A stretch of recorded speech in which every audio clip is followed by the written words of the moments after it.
पोलिसांचं काम असतं कायद्याचं रक्षण करणं आणि नागरिकांना नियमांचं पालन करायला भाग पाडणं. मात्र सध्या सोशल मीडियावर व्हायरल झालेल्या एका व्हिडिओमुळे पोलिसांच्या भूमिकेवरच प्रश्नचिन्ह निर्माण झालंय.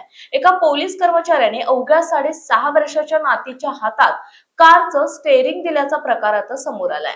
कायद्याचं पालन करणारे पोलीसच नियम मोडताना दिसले तर सामान्य नागरिकांनी काय करायचं?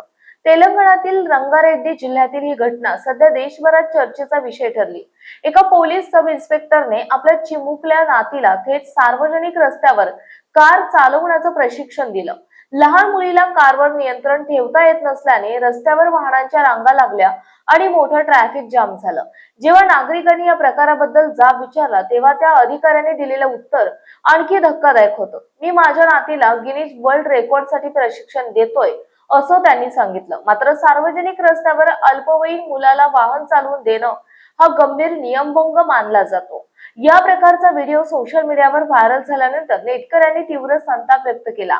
अखेर वाढत्या दबावानंतर हैदराबाद पोलिसांनी संबंधित पोलीस अधिकाऱ्याविरोधात भारतीय न्याय संहितेच्या कलम 125 तसेच मोटार वाहन कायद्याअंतर्गत गुन्हा दाखल केला. कायद्याचं रक्षण करणाऱ्यांनाच आता कायद्याची किंमत मोजावी लागणार का हे पाहणं महत्त्वाचं ठरणार आहे.